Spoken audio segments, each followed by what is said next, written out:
জীবনটা যেহেতু তোমার, সমস্যাগুলো শুধু তোমার, তাই অন্য কেউই তোমার সমস্যার সমাধান করতে আসবে না। তোমার সমস্যা তোমাকেই সমাধান করতে হবে। কিছু মানুষ আছে আমাদের জীবনে যারা আমাদের পরামর্শ দেবে, বলবে এমনভাবে করো না, অমনভাবে করো, এটা করো না, ওটা করো। তারা শুধু তোমাকে এই সাজেশনটুকুই দেবে, কিন্তু তোমার জীবনের যে বাস্তবিক সমস্যা, সেই সমস্যার সমাধান তোমাকেই করতে হবে। হ্যাঁ, শুধুমাত্র তোমাকেই করতে হবে।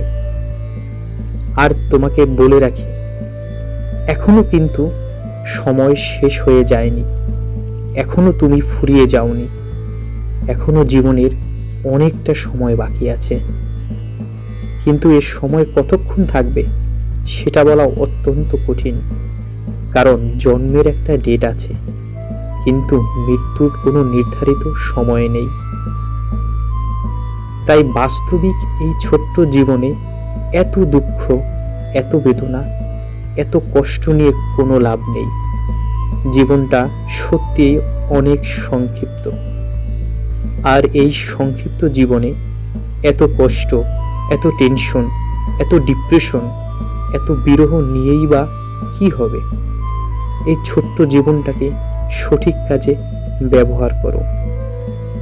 প্রিয় ভাই আমার, প্রিয় বোন আমার, ছোট্ট জীবনটাকে এমন কোনো কাজে ব্যবহার করো যা তোমার সুখের কারণ হবে, যা তোমার দুঃখকে দূরে রাখতে পারে, যা তোমাকে শান্তি দিতে পারে। মনে রেখো, তোমার জীবনের সমস্যাগুলো দ্বিতীয় কোনো ব্যক্তি এসে সমাধান করে দিবে না। এর একমাত্র সমাধান তোমার কাছেই। তোমাকেই এই সমস্যার সমাধান করতে হবে, আর এটাই জীবনের নিয়ম। কেউ কাউকে সাহায্যের জন্য এগিয়ে আসে না যতক্ষণ না সেই সাহায্যের মধ্যে দ্বিতীয় ব্যক্তির কোনো স্বার্থ না থাকে।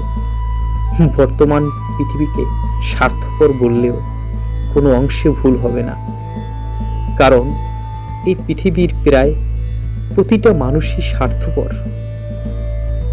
কখনোই অন্য মানুষের কাছ থেকে বেশি আশা রেখো না। এই অতিরিক্ত আশাই তোমার কষ্ট, তোমার দুঃখ ও তোমার হতাশার কারণ। তাই অন্যের উপর কখনোই আশা করো না। বিশ্বাসটা সবসময় নিজের উপর রাখো। বিশ্বাসটা এই পৃথিবীর সৃষ্টিকর্তার উপরে রাখো। তোমার সময়টাকে সঠিক জায়গায় ব্যবহার করো, আর এটা করতে পারলে পৃথিবীর কোনো দুঃখই তোমাকে দুঃখ দেবে না। মনে রেখো, তোমার জীবনের সব থেকে গুরুত্বপূর্ণ উপহারই হলো তোমার সময়। এই পৃথিবীর পরিচালকের দেয়া সব থেকে শ্রেষ্ঠ উপহারই হলো তোমার সময়। তাই এই সময়টাকে সঠিক পথে ব্যবহার করো, এমন জায়গায় ব্যবহার করো যেন জীবনের শেষ পর্যায়ে গিয়েও কোনো আফসোস না হয়, যেন জীবনের শেষ পর্যায়ে গিয়েও কোনো হতাশার শিকার হতে না হয়।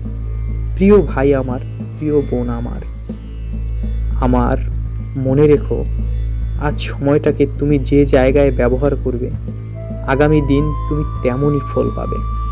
সেটা হোক ভালো অথবা মন্দ, ফল তো তোমাকে পেতেই হবে। তুমি চাইলেই সব সম্ভব। তুমি চাইলেই সময়টাকে প্রকৃত ব্যবহার করতে পারো, আবার তুমি না চাইলেই সময়টাকে অবহেলায় কাটিয়ে দিতে পারো।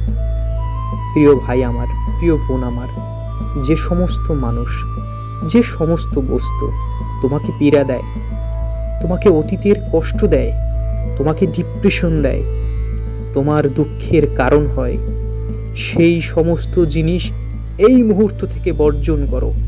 নিজেকে মুক্ত ও শক্তিশালী ভাবো, আর আজই জীবনের নতুন পরিকল্পনা করো। নতুন করে বাঁচতে শেখো, আর নতুন সফলতা অর্জন করে এই পৃথিবীকে দেখিয়ে দাও তুমিও একজন সেরাদের সেরা।